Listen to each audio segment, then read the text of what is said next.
دن کے 11 بجے ہیں۔ السلام علیکم، یہ ریڈیو پاکستان ہے۔ آصفہ محفوظ سے خبریں سنیے۔ اہم خبروں کا خلاصہ۔ وزیراعظم نے علاقائی سالمیت اور خود مختاری کے دفاع کے لیے پاکستان کے عزم کا اعادہ کیا ہے۔ اقوام متحدہ کی سلامتی کونسل میں پاکستان نے بھارت سمیت تمام ہمسائے ممالک کے ساتھ پرامن اور تعاون پر مبنی تعلقات کا اپنا عزم دہرایا ہے۔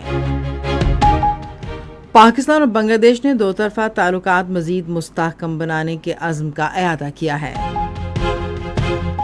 سندھ سے سینٹ کی خالی عام نشست پر ضمنی انتخاب کے لیے پولنگ سندھ اسمبلی کراچی میں جاری ہے۔ اور اب خبریں تفصیل کے ساتھ۔ وزیراعظم شہباز شریف نے خود مختاری اور علاقائی سالمیت کے دفاع کے لیے پاکستان کے عزم کا اعادہ کیا ہے۔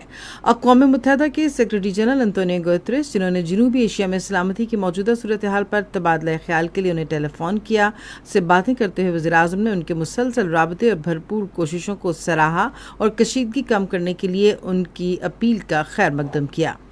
آزادانہ، شفاف اور قابل اعتماد تحقیقات کی اپنی پیشکش کو دہراتے ہوئے وزیراعظم نے اس امر پر تشویش کا اظہار کیا کہ بھارت نے ابھی تک پہلگام واقعے کے حوالے سے کوئی ثبوت فراہم نہیں کیا، لیکن وہ اشتعال انگیز بیانات اور جنگی جنون کا سلسلہ جاری رکھے ہوئے ہے۔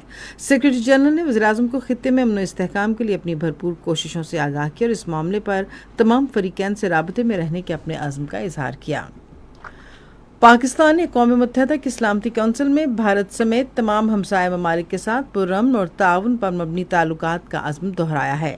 اقوام متحدہ میں پاکستان کے مستقل نمائندے عاصم افتخار نے ایک پریس اسٹیک آؤٹ میں اقوام متحدہ کی سلامتی کونسل کے بند کمرے کے مشاورتی اجلاس کے دوران اٹھائے گئے نکات کی تفصیلات سے آگاہ کرتے ہوئے کہا کہ پاکستان باہمی احترام اور مساوی خود مختاری کی بنیاد پر مذاکرات کے لیے تیار ہے۔ انہوں نے کہا کہ پاکستان نے پہلگام واقعے کی ایک آزاد، شفاف، غیر جانبدار اور مستند تحقیقات پر بھی زور دیا ہے۔ عاصم افتخار نے کہا کہ پاکستان نے پہلگام دہشت گرد حملے میں پاکستان کو ملوث کرنے کی بھارتی کوشش کو یکسر مسترد کر دیا، جس کی پاکستان اور کونسل کے تمام ارکان نے مذمت کی ہے۔ عاصم افتخار نے کہا کہ پاکستان نے بھارت کی جانب سے سندھ طاس معاہدے کی یک طرفی معطلی پر تشویش کا اظہار کیا ہے۔ انہوں نے کہا کہ پاکستان نے سلامتی کونسل اور سیکرٹری جنرل پر بھی زور دیا ہے کہ وہ امن کے قیام اور محفوظ سفارتکاری میں متحرک رہیں۔ امریکہ میں پاکستان کے سفیر رضوان سعید شیخ نے کہا ہے کہ بھارت کے جنگی جنون اور بالادستی کے رجحان نے علاقائی امن و استحکام کو خطرے سے دوچار کر دیا ہے۔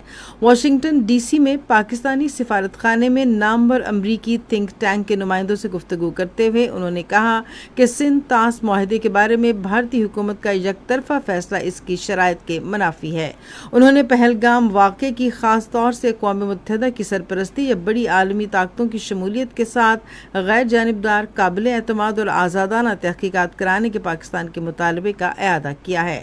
انہوں نے امریکہ، سعودی عرب، ایران اور دیگر ممالک کی حکومتوں کی طرف سے امن کے قیام کی حمایت کرنے پر ان کا شکریہ ادا کیا۔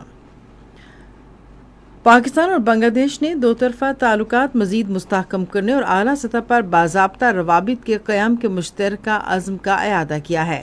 اس عزم کا اظہار نائب وزیر اعظم اسحاق ڈار اور بنگلہ دیش کے خارجہ امور کے مشیر توحید حسین کے درمیان ٹیلی فون پر گفتگو کے دوران کیا گیا۔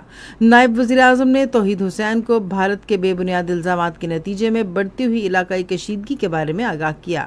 بنگلہ دیش کے خارجہ امور کے مشیر نے موجودہ علاقائی صورتحال پر تشویش کا اظہار کیا اور تمام فریقوں کو کشیدگی میں کمی لانے اور تحمل سے کام لینے کی ضرورت پر زور دیا۔ پہلگام فالس فلیگ آپریشن میں ناکامی کے بعد بھارت کا بلوچستان میں بڑی دہشت گردی کا منصوبہ بے نقاب ہو گیا ہے۔ مصدقہ انٹیلیجنس ذرائع کے مطابق بھارتی بدنام زمانہ خفیہ ایجنسی را نے بلوچستان کے مختلف علاقوں میں اپنی پراکسیز کو متحرک کر دیا ہے۔ را کے دہشت گردی کے منصوبے کے مطابق BLA فتنہ الخوارج اور غیر قانونی افغانیوں کو گوادر، کوئٹہ اور خزدار میں دہشت گردی کی کارروائیاں کرنے کی ہدایت دے دی گئی ہے۔ انٹیلیجنس ذرائع کا کہنا ہے کہ دہشت گردی کی اس مذموم سازش کو ناکام بنانے کے لیے قانون نافذ کرنے والے ادارے متحرک اور سرگرم ہیں۔ سندھ سے سینٹ کی خالی نشست پر ضمنی انتخاب کے لیے پولنگ سندھ اسمبلی کراچی میں جاری ہے۔ پولنگ کا عمل جو صبح 9 بجے شروع ہوا بغیر کسی وقفے کے سپہر 4 بجے تک جاری رہے گا۔ سید وقار مہدی پاکستان پیپلز پارٹی پارلیمنٹیرینز کے جبکہ نگہت مرزا MQM پاکستان کی امیدوار ہیں۔ پاکستان سپر لیگ میں اسلام آباد یونائیٹڈ اور کوئٹہ گلیڈیٹرز کے درمیان میچ کل راولپنڈی میں کھیلا جائے گا۔ میچ رات 8 بجے شروع ہوگا۔ اسی کے ساتھ خبریں ختم ہوئی۔ مزید خبروں اور تجزیوں کے لیے وزٹ کیجیے ہماری ویب سائٹ radio.gov.pk اور فیس بک کے link radio Pakistan news official پر براہ راست ویڈیو اسٹریمنگ بھی ملاحظہ کیجیے۔